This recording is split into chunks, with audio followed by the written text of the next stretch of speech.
இப்படி தான் ரூமுக்குள்ளே இருந்து அவங்க தான் வெளியில் வர்ற மாதிரி அவங்க ஜன்னல் ஒன்று ஓப்பன் பண்ணி வச்சுருப்போம். அதில் வந்து அவங்க வெளியில் வந்துடுவானுங்க. இரு வரேன், அம்மா வரேன்.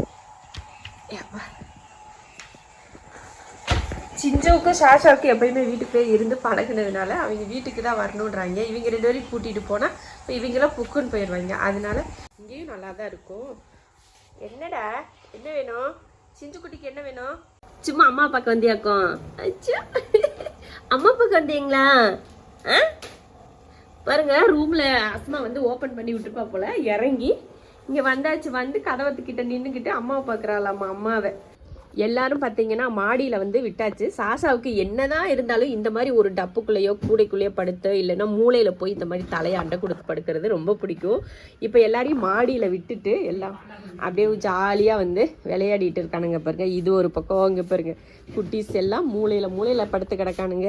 வெயில் அடிக்குது. ஆனாலும் ஒரு 10 மணி, இப்போ 10:30 10:30 இந்த வெயில் அடிக்குது வருங்க. எல்லாம் அங்கங்கே படுத்துருக்கானுங்க. ஏன் இங்கே விட்டுருக்கோம் அப்படின்னு பார்த்தீங்கன்னா, அஸ்மா வந்து அங்கே வந்து உள்ளே வந்து நான் ரூமை தொடச்சி விட்றேன் அப்படின்னு சொல்லிட்டு அவங்க ரூம் தொடச்சது நேற்று தொடச்சது. சரி இன்னைக்கு ஒரு தடவை தொடச்சோம். டெய்லி ஒரு டைம் வந்து ரூமை தொடச்சி விட்ருவோம். அதுக்காக இங்கே பாரு எல்லாம் எங்கெங்கே இருக்காங்க. இன்னும் வந்து நாங்கள் மாடி வந்து ஹோல்சேல் பண்ணலை. அப்படி இப்படியே தான் இருக்காங்க. அங்கே பொருளெல்லாம் தேவையில்லாத மட்டும் தூக்கி போட்டிருக்கோம். ஆனால் மற்ற பொருளெல்லாம் அங்கங்கே அப்படியே தான் இருக்குது. அஸ்மா தொடச்சிட்டு இருக்கிறதுனால இங்கே வந்து ப்ராசஸ். நாங்கள் இந்த கட்டில் எடுத்து போட்டு கீழே வந்து அவங்க சோஃபாலேயே ஆடிட்டு இருப்பானுங்களா. சரி இந்த கட்டில் போட்டால் இது மேலே ஏறி குதிச்சுட்டு இருப்பானுங்க அப்படின்னு சொல்லிட்டு நாங்கள் வந்து படுத்துக்கிறோம். இங்கே அவங்க படுக்க மாட்டாங்க. நாங்கள் தான். ஆனாலும் பாரு காலையிலக்குள்ளே இல்லைங்கவா இந்தா இங்கே பாரு சரி பார்த்தியா அவ்வளோதான். கட்டில் வந்து இன்னைக்கு ஒரு நாளைக்கு இருக்குன்னு நினைக்கிறேன். அவ்வளோதான். வயற்கட்டில் இல்லையா, அதனால அவங்க வந்து கடிச்சு எடுத்து துப்பி போட்டு வச்சிருக்கிறானுங்க. இவங்க கூடையை வந்து வச்சதுமே அவங்களுக்கு ஜாலி ஆயிடுச்சு. இந்த கூடை எல்லாம் மேலே ஏறி அதுக்குள்ளே இருக்க பால் வச்சு விளையாடுறதுக்குலாம் சூப்பராக விளையாடிட்டு இருந்தானுங்க. எல்லாம் கூட்டி க்ளீன் பண்ணியிருக்கு. இன்னைக்கு வந்து அஸ்மாவோட டைம். அவள் தானே நேற்று மாமா வந்து அவர் வந்து செஞ்சிட்டு இருந்தாரு. இன்னைக்கு வந்து அவர் ஊருக்கு போனதுனால நானே தொடச்சி விட்றேன் அப்படின்னு சொல்லிட்டு அஸ்மா துடைக்குது. நான் துடைக்க மாட்டேன்னான்னு கேட்காதீங்க, நானும் தான் துடைப்பேன். கீழே சமையல் வேலை பார்த்துட்டு இருந்ததுனால அவங்க கொஞ்சம் சுத்தக்காரனுங்க, அதனால துடைக்கணும். அதனால துடைச்சிட்டு இருக்கா. நான் சமையல் பண்ணிட்டு இருந்துட்டு சரி என்ன பண்ணுறாங்கன்னு பார்க்கலான்னு மேலே வந்தேன். கடைசியில் பரவாயில்ல, எனக்கே சொல்லாமல் அவங்க எல்லா வேலையும் செய்கிறாங்கன்றது எனக்கு கொஞ்சம் சந்தோஷமாக இருக்குது. இல்லைன்னா சொல்லி தான் செய்வாங்க. சாஷாவுக்கு குசி ஆயிடுச்சு. ஓடுறியான் ஓடியாரியான் அந்த இதுக்குள்ளே போயிடுவாங்க. போரு உள்ள அந்த ஓட்டைக்குள்ளக்கான்னு போயிட போகிறானுங்க. பிள்ளைங்க எல்லாரும் நல்லா சாப்பிட்டுட்டு இருக்காங்க. காலையில் இது வெளியில் இவ்வளோ நேரம் வெளியில் விளையாடிட்டு இருந்துட்டு இப்போ உள்ளே வந்துட்டு ஒரு 10 மணி ஆயிடுச்சு. சாப்பிட்டாங்கன்னா அப்படியே தூங்கிடுவாங்க. எல்லோரும் என்ன சொல்லியிருந்தீங்கன்னா கமெண்ட்டில், ஐயோ இது ஜெயில் மாதிரி இருக்குது அப்படியா இப்படியா அப்படின்னீங்க. நாங்கள் இருக்கிற இடத்துல எந்த மாதிரி வச்சா எங்கள் பூனைக்குட்டி சேஃபாக இருப்பாங்க அப்படின்ற பொறுத்து தான் நாங்கள் வந்து வேலை செய்ய முடியும். நாங்கள் வந்து அவங்கள பாதுகாக்கிறதுக்கு ஒரு ரூம் வைக்க முடியும். அந்த மாதிரி தான் நாங்களும் இந்த மாதிரி கண்ணாடி போட்டிருக்கோன்னா இங்கே வந்து அதிகமாக நாங்கள் இருக்கிற ஏரியாவில் அந்த லைட்டெல்லாம் போட்டோன்னா சாயங்காலம் ஆச்சுன்னா பூச்சிங்கெல்லாம் உள்ளே வர ஆரம்பிச்சிடும். அந்த மாதிரி இருக்கிறதுனால ஃபுல் க்ளோஸாக இருக்கிறதா எங்களுக்கு வந்து சேஃப்டி, பிள்ளைங்களுக்குமே நல்லது. ஏன்னா இல்லைன்னா பூச்சிங்கெல்லாம் வந்து ரூமுக்குள்ளே வந்துச்சுன்னா காதுக்குள்ளே எதுனா போயிடும் அப்படின்னு சொல்லிட்டு தான் நாங்கள் ஃபுல் க்ளோஸ் பண்ணோம்.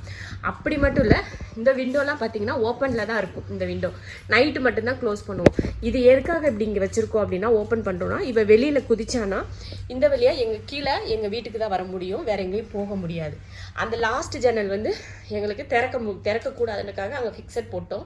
காரணம் என்ன அப்படின்னு பார்த்தீங்கன்னா, அதுக்கு அப்புறமா தாண்டினா அதை ஓப்பன் பண்ணுற மாதிரி இருந்ததுன்னா தாண்டி அடுத்த வீட்டு மாடிக்கு போயிடுவான். நம்ம இது ஒரு கேட்டட் கம்யூனிட்டி வீடு மாதிரி எல்லாம் சுற்றி வீடுங்களாக இருக்கப்போ ஒவ்வொருத்தர் டெய்லி நம்ம பூனை அடுத்த வீட்டு மாடிக்கு போயிடுச்சுன்னா சிலருக்கு வந்து சங்கடமாக இருக்கும். சிலர் நம்மக்கிட்ட எப்படி சொல்கிறதுடா அப்படின்னு சொல்லி ஃபீல் பண்ணுவாங்க. இந்த மாதிரி நிறைய பிரச்சனைகள்லாம் அக்கம் பக்கம் வரக்கூடாது, அவங்கெல்லாம் சொல்லக்கூடாத அளவுக்கு நம்ம வச்சுக்கணும் அப்படின்றதுக்காக தான் நாங்கள் இவ்வளோ சேஃப்டி குழந்தைங்களுக்கு பண்ணி வச்சுருக்கோம். அப்புறம் பார்த்தீங்கன்னா இங்கே ஸ்க்ரீன் போட்டிருக்கோம் பார்த்தீங்களா, இது வந்து ஸ்க்ரீன் போட்டிருக்குது. இந்த காலையில் நேரத்தில் வெயில் வந்து இங்கே வரும். இதையுமே பார்த்தீங்கன்னா ஓப்பன் தான், இதுவுமே ஓப்பன் விண்டோ தான். இதையுமே நாங்கள் ஓப்பன் பண்ணி வைக்கலாம். ஏன்னா ஷாஷா வந்து இதில் இறங்கி பக்கத்து வீட்டுக்கு வந்து அப்படியே நடந்து போயிடுவான். அதனால இதை வந்து மேக்ஸிமம் வந்து நாங்கள் இருந்தால் மட்டும்தான் இதை வந்து ஓப்பன் பண்ணுவோம், இல்லைன்னா ஓப்பன் பண்ண மாட்டோம். இது காலையில் வெயில் வந்து அடிக்கும் அப்படின்றதுக்காக தான் ஸ்க்ரீன் போட்டிருக்கோம். அந்த கால வெயிலுக்காக மட்டும்தான் இந்த ஸ்க்ரீன் வந்து, அதுவும் கூட அந்த வெயில் பிள்ளைங்களுக்கு அடிக்கக்கூடாதுன்றதுக்காக இவ்வளோ சேஃபாக. அப்புறமா சொன்னீங்க சீட்டு போட்டிருக்கீங்க அதுலேருந்து ஹீட் வரும் அப்படின்னு சொல்லிட்டு தகர சீட் போட்டிருந்தா மட்டும்தான் ஹீட்டு வந்து கீழே இறங்கும். நாங்கள் போட்டிருக்கிறது யூபிவிசி சீட். இங்கே பாருங்கள் தெரியுதா, யூபிவிசியில் சீட்டு போட்டிருக்கோம், அது ஹீட் இறங்காதுன்னு சொன்னாங்க. அதனால அந்த யூபிவிசியில் சீட்டு போட்டோம். அப்பையும் என்ன அப்படின்னு பார்த்தீங்கன்னா அப்பையும் ஐயோ பிள்ளைங்களுக்கு ஹீட் இறங்கிச்சு என்ன பண்ணுறது அப்படின்னு சொல்லிட்டு மேலேயும் சீலிங் போட்டிருக்கோம் பாருங்கள். சீலிங்கும் போட்டு இவ்வளோ சேஃப்டி பண்ணி இங்கே பார்த்தீங்கன்னா அப்புறம் இப்போ இந்த பக்கம் வந்து இது வந்து நாங்கள் மெயின் டோர், இங்கேருந்து நாங்கள் உள்ளே வர்றதுக்கான டோர் இது. இதையை ஓப்பன் பண்ணி விட்டுட்டோன்னா ஃபுல் மாடியும் அவங்க அக்சஸ் பண்ணிக்குவாங்க. எல்லாம் ஏற இறங்க விளையாட இது ஃபுல்லாக அந்த மாதிரி நிறைய பண்ணியிருக்கோம். ஏசிக்கும் பார்த்தீங்கன்னா சொல்லியிருக்கோம், ஏசியும் வந்து மாட்டுறதுக்கான பிளானும் போயிட்டுருக்கு. இன்றைக்கி ஏசி வந்துடும், ஏசி மாட்டுறதுக்கு. அது தவிர்த்து இங்கேயும் ஃபேன் இருக்குது. அதுக்குள்ளே இங்கே வந்து ரூம் இருக்குது. நான் என்ன சொன்னேன் அப்படின்னா வீடியோவில் இதுக்கு முன்னாடி நாங்கள் வந்து இப்போ வந்து பிளைனாக இருக்குது, கொஞ்சம் கொஞ்சமாக ஒவ்வொரு வேலையுமா பிள்ளைங்களுக்கு செய்யணும் அப்படின்றதுக்காக இந்த திண்டு இருக்குது பார்த்தீங்களா, இதில் எல்லாம் பாக்ஸ் எல்லாம் அடிக்கிறது பிளான் இருக்குது. எல்லாத்தையும் உடனே செய்கிறதுக்கு நம்ம கையில் காசும் இருக்காது, ஒன்று ஒன்றா தானே செய்யணும். அதனால் ஒவ்வொரு வேலையுமே அப்படி அப்படியே பார்த்து பார்த்து செய்கிறோம். பிள்ளைங்க எல்லாருமே ரொம்ப ஜாலியாக தான் இருக்காங்க. அதனால் சும்மா அப்படி பண்ணுறீங்க இப்படி பண்ணுறீங்க ஜெயிலுக்கு வளைச்சி வச்சுருக்கீங்க அந்த மாதிரி சொல்கிறது வந்து ஒரு மாதிரி சங்கடமாக இருக்குது. பெட்டு வளர்க்குறவங்களுக்கு இந்த மாதிரி ரீசன்ஸ்லாம் தெரிஞ்சிருக்கும், அதனால் அவங்க வந்து நல்ல விதமாக சொல்கிறாங்க. இது வந்து பார்த்தீங்கன்னா லிட்டர் சான்றது இங்கே தான் வைக்கணும். வேறு என்ன செய்யணும், இவங்க வந்து எப்போ எங்கே யூரின் போவாங்க டாய்லெட் போவாங்கன்னு சொல்ல முடியாது. அதனால் அவங்க இருக்கிற இடத்துல ஒன்று கண்டிப்பாக இருந்தே ஆகணும். அதே போல் இது தனியாக விட்டுட்டு போகிறதுக்கு நாங்கள் ஒன்றும் வேறு எங்கேயோ இல்லை, நாங்கள் இருக்கிற வீட்டில். இப்போ என்னென்னா எனக்கு செரின்ஸ் கிச்சனுக்கு நான் வீடியோ எடுக்கிறதே கிடையாது. இவங்க கூடயே 24 hours இருக்கிறதுனால மேலே வந்துட்டதுனால அவங்க ஃபீல் பண்ணுறாங்களே இல்லையோ, நான் ரொம்ப ஃபீல் பண்ணிவிட்டு இவங்க கூடயே தான் இருக்கேன் பொழுதுனிக்கும். அதனால எனக்கு கீழேயும் வேலை ஓட மாட்டேங்குது, இவங்க கூடயே இருக்கிற மாதிரி இருக்குது. வேறு ஒன்றும் இல்லை, நான் எதாவது தப்பாக சொல்லியிருந்தேன்னா மன்னிச்சிருங்க. மற்றபடி உங்களை சங்கடப்படுத்தணும் அப்படின்றது என் நோக்கம் இல்லை. நீங்கள் சங்கடப்படுற மாதிரி பேசினதுனால எனக்கு கொஞ்சம் ஆதகமாயிருச்சு. அதனால தான் நான் கொஞ்சம் இந்த மாதிரி எக்ஸ்பிளைன் பண்ணணும் அப்படின்றக்காக நான் பண்ணிட்டேன். காத்தோட்டத்துக்கு இங்கே வந்து பஞ்சமே கிடையாது. வெயிலாக இருந்தாலுமே ரொம்ப டீப்பாக வெயில் அடிக்கும் பார்த்தீங்களா, அந்த டைமில் கூட எங்களுக்கு மாடியில் வந்து அவ்வளோ சில்லுன்னு காற்று வந்து நல்லா இருக்கும். அதுக்காகவே தான் இவங்களை வந்து நான் வந்து மாடிக்கு வச்சுருந்தேன். வீட்டுக்குள்ளே இருக்கிறப்ப என்ன பண்ணுவாங்கன்னா நாங்கள் மாடிக்கு தான் போகணும்னு சொல்லிட்டு அடம் பிடிச்சி மாடி கொடியாருவாங்க. அங்கே பாருங்கள் அவங்க ரெண்டு அங்கே தூங்குறானுங்க, மாடி கொடியாருவானுங்க. அதுக்காக தான் சரி இவங்க மாடியில் இருந்தால் ஜாலியாக இருப்பாங்கன்னு சொல்லிட்டு நாங்கள் வந்து மாடியில் வந்து இவங்களுக்கு ரூம் செட் பண்ணி கொடுத்தோம். வீட்டுக்குள்ளே வந்து எங்களுக்கு வந்து வீட்டுக்குள்ளே வச்சு பார்க்கணுன்னு ரொம்ப ஆசை தான். ஆனால் நம்மளோட ஹெல்த்துன்னு ஒன்று இருக்குது பார்த்தீங்களா, அது வந்து ரொம்ப மோசமான சூழ்நிலையில் போயிருக்கு. எனக்கு அஸ்மாக்கெலாம் கொஞ்சம் வீசிங் ப்ராப்ளம் இருக்கிறதுனால அதிகமாக பூனை முடி வந்து வீட்டுக்குள்ளே இருக்கிறது டாக்டர் வந்து ரொம்ப திட்டாங்க. அதுக்கு செப்பரேட்டாக ரூம் பண்ணுங்கள், இல்லைன்னா இது குட்டிங்களை கொடுத்துருங்க அப்படின்ற மாதிரிலாம் சொன்னாங்க. ஆனால் எனக்கு வந்து இவங்களை கொடுக்கறதுக்கு மனசு இல்லை. அதனாலேயே அவங்களுக்கு ஏதாவது ஒன்று பண்ணணும் அப்படின்னு சொல்லிட்டு நாங்கள் வந்து கை காசு வச்சுட்டுலாம் இதை ரூம் கட்டுறது ஆடம்பரம் பண்ணுறது அப்படிலாம் பண்ணல. இதுவுமே லோனை வாங்கி தான் அந்த மேலே ரூம் எடுக்கிறதுக்கு லோன் வாங்கி தான் அந்த வேலையெல்லாம் செஞ்சு வச்சுருக்கேன் பிள்ளைங்களுக்காக. என்னோடய பிள்ளைங்களுக்கு நான் யோசித்து என்ன செய்யணும், அதே மாதிரி இது நான் பெறாத பிள்ளைங்க அவங்களுக்கு எல்லாத்தையும் யோசித்து நான் வந்து எல்லாத்தையும் செஞ்சு வச்சுருக்கேன். நீங்கள் இதை வந்து ரொம்ப சாதாரணமாக ரொம்ப ஈஸியாக பேசுகிறது வந்து மனசுக்கு ரொம்ப சங்கடமாக இருந்துச்சு. அதனால தான் என்ன பண்ணி வச்சுருக்கோம் என்ன பண்ண போகிறோம் அப்படிங்கிறத நம்ம வந்து சொல்லலாம். அப்புறமா இன்னொரு விஷயம் என்னென்னா, இதுக்கு வந்து நீங்கள் கொசுவலை போடலாம் அப்படின்னு சொல்லிட்டு நீங்கள் பேசி சொல்லலாம். இது போட்டு அளவெடுத்ததுக்கு அப்புறமா அளவெடுத்து ஒரு 4 நாள் அப்புறமா கொண்டு வந்து தான் மாட்டுவாங்க. அதனால அதுக்கும் டைம் எடுக்கும், எல்லாத்துக்குமே டைம் எடுக்கும். உடனே எல்லாம் எதுவுமே நடக்காது. அதனால கொசுவலையும் போட போகிறோம். அப்புறம் என்ன சொல்லியிருந்தீங்க, வலை போட்டு விட்ருக்கலாம்ல, கம்பி வலை போட்டிருக்கலாம்ல அப்படின்னு சொல்லி நீங்கள் சொன்னீங்க. கண்டிப்பாக அதுவும் செஞ்சுருக்கு. நாங்கள் ஃபஸ்ட்டு ஐடியாவே எங்களுக்கு அதுதான் இருந்தது, இதில் போட்டுடலாம் அப்படின்னு சொல்லிட்டு. அப்புறம் சாயங்காலம் ஆச்சுன்னா பூச்சி வரும், வண்டு வரும். அதுக்கப்புறம் மழை காலம் வந்துச்சுன்னா இதுக்குள்ள சாரல் வந்து ஓவராக மழை அடிச்சதுன்னா பிள்ளைங்க என்ன பண்ணுவாங்க, ஈரமாயிரும். ஒருவேளை நாங்களே வீட்டில் இல்லை எங்கன்னா வெளியில் போயிட்டோம், அந்த டைமில் மழை வந்துருச்சுன்னா பிள்ளைங்க என்ன செய்வாங்க, மழை தண்ணி உள்ளே வந்துடுமே அப்படின்னு சொல்லிட்டு அதையே விட்டுட்டு சரி நம்ம கண்ணாடி போட்டு ஸ்லைடிங் போட்டு இங்கே கொசு வலை போட்டுடலாம், ஒன்றும் பிரச்சனை இல்லை அப்படின்னு சொல்லிட்டு நாங்கள் வந்து பிளான் பண்ணி போட்டோம். ஒவ்வொரு பிளானிங்குமே எங்களுக்கு எல்லாமே இருக்குது. பிள்ளைங்களுக்கு என்னென்ன வேணுமோ அதெல்லாம் செய்கிறதுக்கான எல்லாமே செய்யணும். ஆனால் உடனே எல்லாத்தையும் செட் பண்ணி வச்சுட்டு ரொம்ப அப்படியே ரிச்சாக காட்டணும் அப்படிங்கிறதுலாம் கிடையாது. ஒவ்வொரு வேலையும் ஒவ்வொரு டைம் செஞ்சுட்டு எப்படி இருக்குன்னு ஒவ்வொரு மாதம் ஒன்று கூட செய்யலாம் அப்படின்ற பிளான் தான். இந்த மாதம் இதை செஞ்சுட்டோன்னா இன்னொரு மாதம் இன்னொன்று செய்யலாம் அப்படின்னு பிளான் பண்ணி அப்படி செய்யலாம் அப்படின்னு இருக்கோம். அவ்வளோதான், வேறு ஒன்றும் இல்லை. நீங்கள் வந்து செல்லக்குட்டிகளை நினச்சி கவலைப்பட வேணாம். அவங்க சூப்பராக ஜாலியாக பத்திரமா இருக்கானுங்க. அதை விட பத்திரமாவும் ரொம்ப கேரிங்காகவும் பார்த்துக்கிறதுக்கு நானும் இருக்கேன். என் ஃபேமிலியில் எல்லாருமே ரொம்ப சூப்பராக பார்த்துக்குருவோம் என் பிள்ளைங்கள. ஏன்னா இது வந்து நான் வந்து என்னமோ வேறு வழியே இல்லாமல் வளர்க்குறேன் அப்படின்னு நினச்சிற மாதிரி எல்லோரும் பேசுகிறீங்க. இது வந்து ரொம்ப ரொம்ப ரொம்ப ரொம்ப ரொம்ப பிடிச்சி, அது எவ்வளோ அளவுக்குன்னு சொல்ல முடியாது, அந்த அளவுக்கு ரொம்ப பிடிச்சி செய்கிற ஒரு வளர்க்குற ஒரு ஆசை. இது வந்து பூனைக்குட்டி வளர்த்தாலும் சரி, நாய்க்குட்டி, கிளி, இந்த மாதிரி எந்த பெட்டு நம்ம வீட்டில் வளர்த்தாலுமே அதோட அன்பு, அதுக்கு நம்ம கொடுக்குற அன்பு எந்த அளவுக்கு இருக்கும் அப்படிங்கிறது வந்து பெட் வளர்க்குற எல்லாருக்குமே தெரிஞ்சிருக்கும். அதுக்காக நான் எல்லாருக்கும் எக்ஸ்பிளைன் பண்ணிக்கிட்டே இருக்கணும் அப்படின்றதெல்லாம் கிடையாது. வளர்க்குறவங்க புரிஞ்சுப்பாங்க, வளர்க்காதவங்க புரிஞ்சுக்கோங்க, அவ்வளோதான்.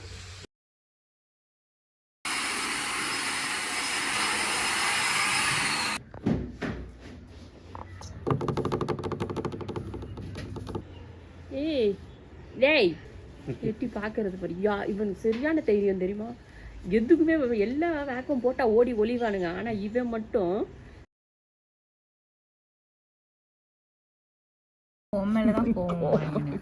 கோமாக்கா அம்மா மேல, அக்கா மேல கோவமா, அம்மா மேல கோவமா? என்னத்துக்கு இப்படி கோவம் எதுக்கு பண்றேன்னு தெரியுமா? இங்க பாருங்க, தண்ணிக்குள்ள போய் முக்கி, இதெல்லாம் அங்க ஒரு முக்கி அப்படியே தரையில தரைச்சிட்டு போய் கார்டனில் போய் தரைச்சா எப்படி இருக்கும், அந்த மாதிரி தரைச்சிட்டு போய் பூரா அழுக்கு பண்ணி வச்சிடும். அதை கழுவலாம், இல்லைன்னா ஏதாவது துணி வச்சு எது வெட்டிச்சு வச்சு துடைக்கலாம் அப்படின்னா வரமாட்டானாமா. எப்படி படுத்து கிடக்கிறத பாருங்க. இப்ப இவனை குளிக்க வைக்கணும்னா இந்த டைம்ல குளிக்கவும் வைக்க முடியாது. காலையில தான் குளிக்க வைக்கணும். அது காய வைக்கிறதுக்காச்சும் வாடானா வரமாட்டேன்னு அப்படி படுத்து கிடக்குது இந்த புள்ள. அழுக்கு பிள்ளையா இருக்குது, அழுக்கு பிள்ளையா. அழுக்கு இல்லம்மா, அது கலர் தங்கத்துக்கு இல்லம்மா, வால் அழுக்கு, வால் ஊரா அழுக்கு பண்ணி வச்சிருக்கு இந்த புள்ள. வேறு எப்படி முடி கொட்டுதுன்னு வேறு முடிய பாருங்க. வேணாமா, தொடச்சி விட வேணாமா? இப்படி அழுக்காவே இருந்துக்கிறியா? அழுக்காவே இருந்துக்கிறியா? சரி, நாளைக்கு போய் குளிக்க வச்சுட்டு வந்துடலாம். சரி, நீ படுத்துக்கோ. நீ அம்மா ஒன்றும் செய்ய மாட்டேன். எந்திரி. சீவுறதுக்கு எடுத்துட்டு வந்தா சீவும் விட மாட்டேங்கிறான். அது பாருங்க எப்படி சொல்லி அதுவும் எடுக்க விட மாட்டேங்க. சீவி விடவா? அக்கா சீவி விடலாமா? கொண்டா. இப்படி எல்லாம் செஞ்சீங்கன்னா என்னடா செய்ய? பாரு அக்கா சீமா உன் மேலதாம்மா கோவங்க. பாரு அக்கா சீவுலன்னே எந்திரிக்கிறான் பாரு. அக்கா மேல கோவம் இல்லையா தங்கத்துக்கு? உன் மேலதான் கோவம். நீ சீவு. அம்மா சீவுறேன்டி தங்க வாடி. அம்மா சீவுறேன்டி. நேரம் படுத்தா தானே சீவ முடியும். இப்படி எல்லாம் படுத்தா எப்படி சீவுறது? எனக்கு மட்டும் எட்டி பார்த்தான் பாரு. தங்கம், அம்மா மேலையாடா கோவம் உங்களுக்கு? மூணு இங்க அங்கிட்டு கருப்பு, இங்கிட்டு வெள்ளை. என்னடியே என்ன ஸ்பீடு பாரு, தலை எப்படி ஆடுது பாரு.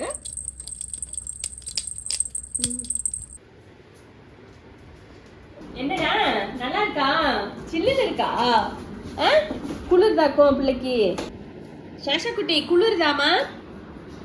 ஷான்சாவுக்கு வந்து ஏசி வந்து நல்ல சில்லுன்னு இருந்தால் கூட தாங்கிப்பான். இவனுங்கெல்லாம் அங்கே குளிர்ச்சுன்னா மூளை முடுக்கில் போய் படுத்து கிடப்பானுங்க. வீட்டுக்குள்ளேயே அப்படி தான் பண்ணுவானுங்க. இங்கேயும் அப்படி தான். அங்கே வரும் அந்த கருத்த வாளுக்கு பயம்ன்றது துளியும் கிடையாது, ஒரு துளி பயம் கிடையாது அதுக்கு. தட்டுங்களையெல்லாம் எங்கே தள்ளி விட்டுருக்காங்கன்னு பாரு. இவனுங்களுக்கு அட்டைப்பெட்டி இல்லை, கீழே 4 அட்டைப்பெட்டியை தூக்கிட்டு வந்து போடணும். அப்போ தான் இவங்களுக்கு வந்து சரியா இருக்கும்.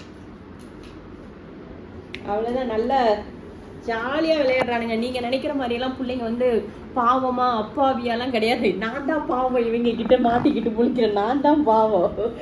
ஏன்னா அந்த அளவுக்கு இவங்க ரொம்ப ஜாலியாக என்ஜாய் பண்ணுவாங்க. சண்டை சச்சரவுலாம் கிடையவே கிடையாது எங்கள் குடும்பத்தில். ஒரு ஓட்டத்தை மாடியில தான், வீட்டுக்குள்ள தான். அடுத்தாள் கிளம்பியாச்சு. அவனுக்கு அதில் ஏறினா வெளியில் போயிடலாம்னு சாஷாக்கு. இந்த மாதிரி எல்லாம் ஜாலியாக இருப்பானுங்க. ரொம்ப ரொம்ப குசியாக இருப்பானுங்க அந்த பிள்ளைங்க. தூங்குற நேரம் மட்டும்தான் அப்படியே சொங்கியாட்ட உட்காந்துருப்பானுங்க.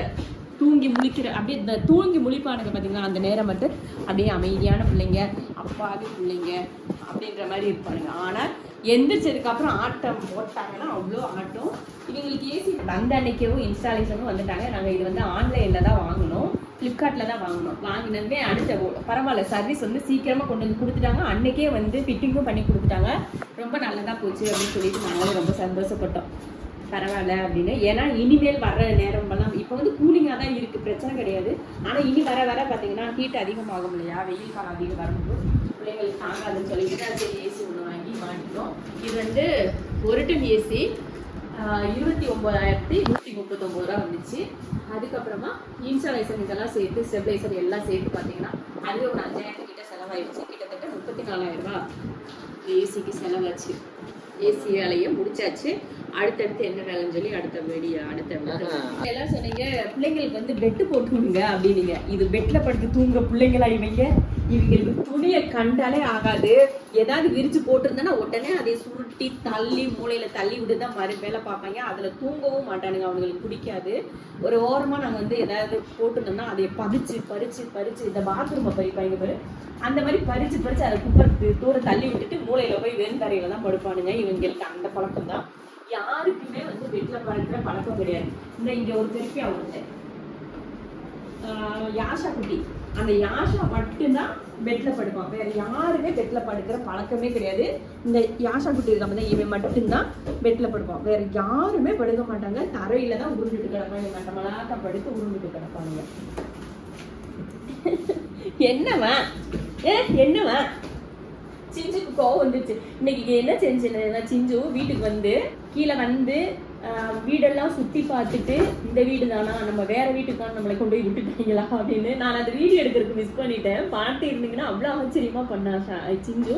நான் மேலே வந்துட்டு கீழே போனேன். என் கூடவே வந்து உள்ளே வந்து எல்லா ரூமையும் சுற்றி பார்த்து பாத்ரூம் எங்கே வச்சுருந்தாங்கன்னு முதல் கொண்டு அந்த டிட்டர் சாண்ட் வச்சுருந்தீங்க அந்த எங்கே வச்சுருந்தோன்ற மாதிரி அங்கெல்லாம் போய் மோந்து பார்த்துட்டு அதுக்கப்புறமா வந்து எல்லாம் சுற்றி முடிச்சதுக்கு அப்புறமா வாசல் கிட்ட வந்து அந்த நாங்கள் கொசுவலை போட்டிருப்போம், அங்கே வந்து கத்துறா கதவை திறந்து விடு அப்படின்னு சொல்லிட்டு. அப்புறம் திறந்து விட்டது மேலே ரூம்ல இங்கே வந்துட்டு அப்படியே ஜம்முன்னு படுத்துக்கிட்டா பார்த்துக்கோங்க. அவ்வளோ ஆச்சரியமா பண்ணிச்சு இந்த சிஞ்சு. அதுக்கப்புறமா சிஞ்சு வந்து வீட்டை மிஸ் பண்ணவே கிடையாது, ஜாலியாக இருக்கான். அதுக்கு முன்னாடியெல்லாம் பார்த்தீங்கன்னா அவன் என்னை பார்க்கறப்ப வீட்டுக்கு கூட்டு போக மாட்டியா அப்படிங்கிற மாதிரியே தான் பார்ப்பா.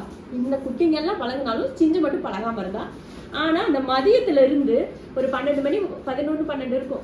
அப்பல இருந்து இது வந்து வீட்டுக்கு வரேன்னு சொல்லல, ரொம்ப மிஸ் பண்ற மாதிரி அவ சொல்லவே இல்லை. அவ பாட்டுக்கு நார்மலா இருக்கா. ஓ நம்ம வீட்டுலதான் இருக்கோம் அப்படின்னு அவ உறுதிப்படுத்திட்டு அவ வந்து அவ வேலையை பார்க்க ஆரம்பிச்சுட்டா. பிள்ளைங்க கூட சேர்ந்து அவளும் விளையாட ஆரம்பிச்சுட்டா. என்னடி மயில நீ பாப்பா கூட விளையாட ஆரம்பிச்சிட்டீல. இப்ப எல்லாருக்கும் வெளியில போகணும். இவ்வளவு நேரம் வெளியில இருந்து பத்தல, இப்போ மறுபடியும் உள்ள வரணும். அவருக்கு உடனே ஃபீலிங் வந்துருமே. ஏமா சாஷாக்கு உடனே ஃபீலிங் 24 hours வெளியில இருந்தாலும் உனக்கு ஃபீலிங் வந்துருமே. அப்புறமா எப்படி ஃபீல் பண்ணிட்டே இருக்கான்னு வெளியில விட்டுன்னா அப்படியே நல்ல வேலை அந்த விண்டோ வந்து ஓப்பன் பண்ணி வச்சிருந்துருக்கோம். அவங்க கீழே இருந்து வந்து பாக்குறப்ப இவனுக்கு அது கண்ணுக்கு தெரியல, கண்ணாடியா சூறாண்டு கண்ணாடியா சும்மா இருக்கான்னு தெரியல அவனுக்கு. அதனாலதான் ஓடலை. இது கண்ணாடி நினைச்சிட்டு வீட்டுக்குள்ள உட்காந்துட்டு இருந்தா. இல்லைன்னா இந்நேரம் சார் எங்க இருப்பாருன்னே தெரியாது.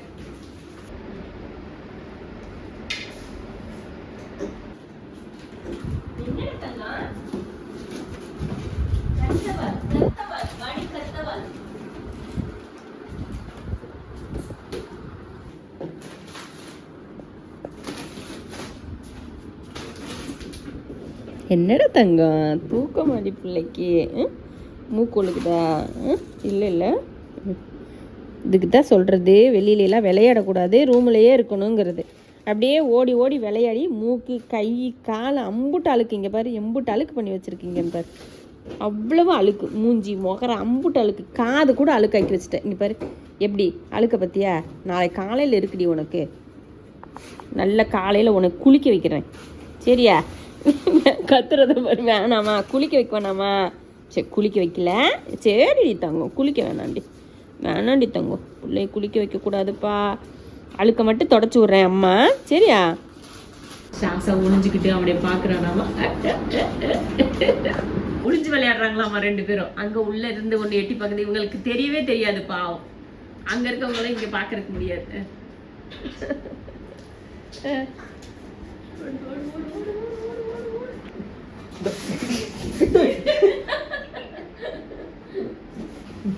எதுக்குடா ஏழை